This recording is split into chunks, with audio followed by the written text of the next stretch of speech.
We're 2.5 months into 2023, and so far, I've bought 58 books. Of those, read 23, and in total, have read 40 books. This is the way I go about tackling my ever-growing physical TBR, and hopefully some tips that I can offer you to help you tackle yours. Because I'm pretty confident that by the end of the year, my physical TBR is going to be 0. The first thing I like to do is read at the beginning of the day.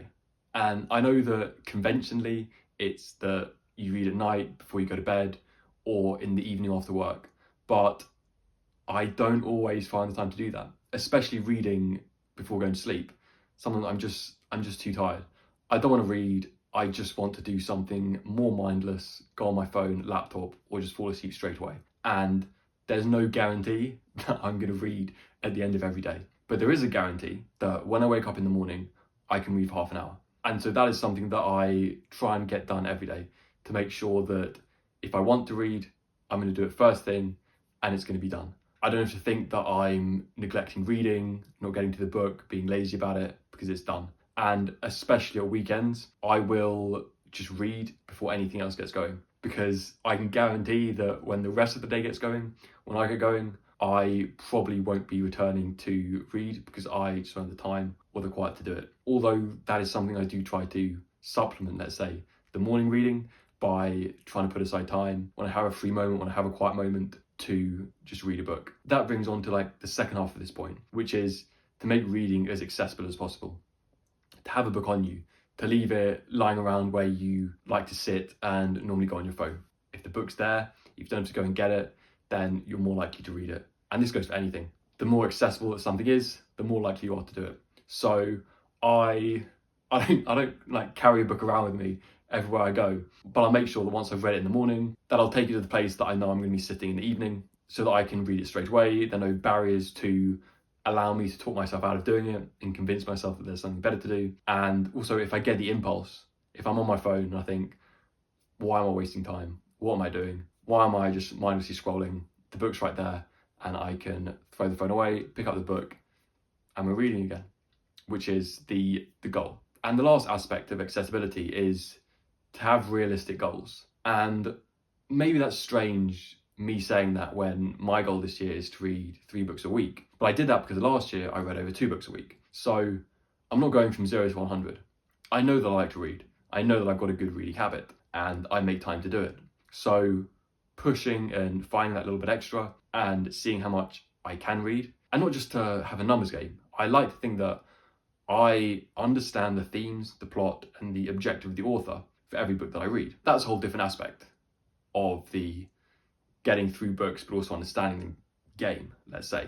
Today, I just really want to focus on the getting the numbers up, although I don't like to see it that way, because if I read a book that I didn't enjoy, but great, I've read a book, it's not really the same for me.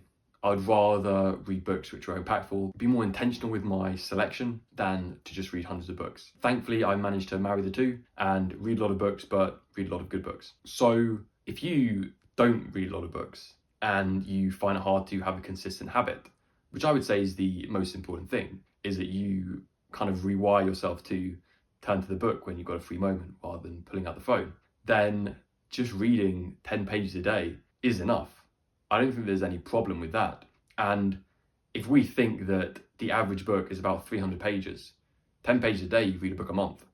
That's a lot more than most people. The average person doesn't read 12 books a year, I'm sure. You look at the book content creators on YouTube and social media and putting up these crazy numbers in terms of what they're reading. That's not realistic at all. That's not the average, but we're living in this bubble where it feels like the norm. And I think it's important to recognize that reading 12 books a year, reading a book a month is impressive and is a lot more than most people.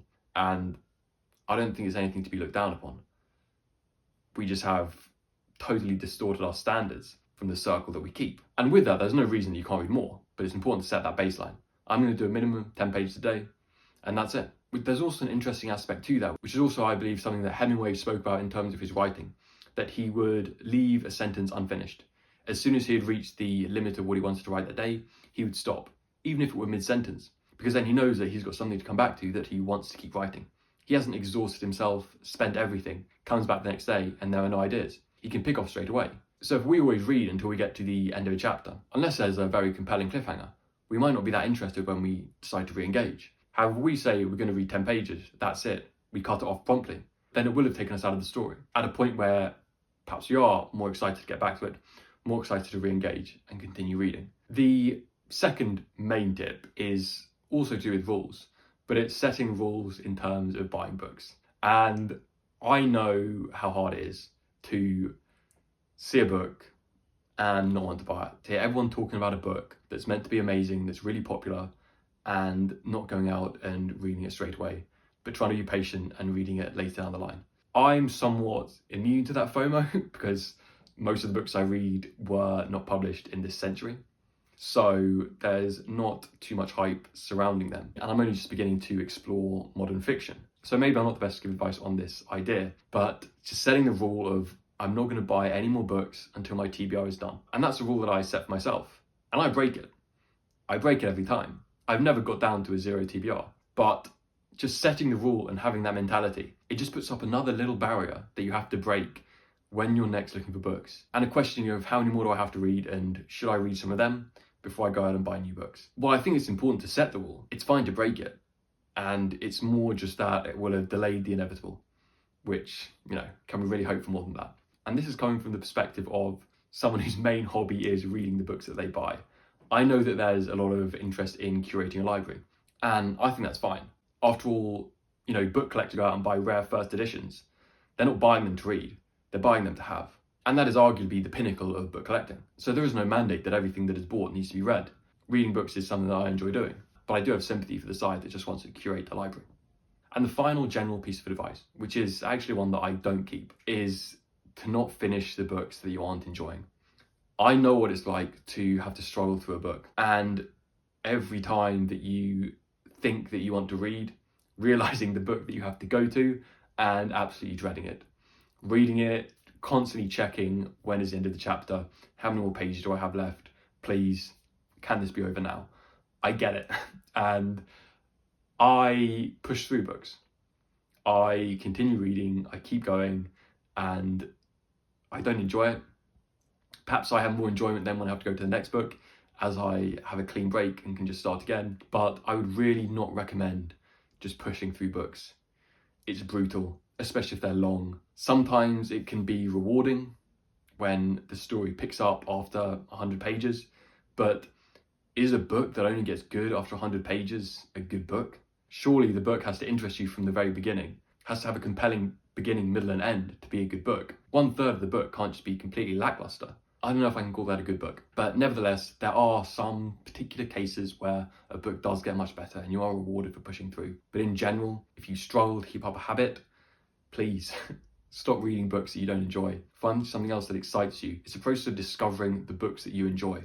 If you read a book and you don't enjoy it, that's fine. You don't enjoy that type of book, you'll enjoy another type. So go and explore and discover what you do like.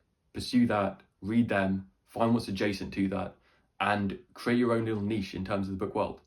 There are no recommendations that fit everyone. I have my book taste, and I'm sure there are some of you who are a very close taste to mine, but no one's going to have exactly the same taste. And that's part of the beauty of curating the library, reading the books, and also interpretation of them. So don't be too hard on yourself if you're not enjoying a book that everyone else enjoys. To be honest, it's kind of nice to not like something that everyone else seems to enjoy, and vice versa. Not if it's done on purpose, but if it really is. I find something very appealing about being unique. Being genuinely unique, though, not just for the sake of it. Anyway, those are my 3 tips to help you get through the physical TBR. My physical TBR is currently around 35, 40 books, which hopefully will be, as I said, all gone by the end of the year. We shall see. Let me know how long your physical TBR is, if you're not too embarrassed about it. And other than that, I'll see you in the next one.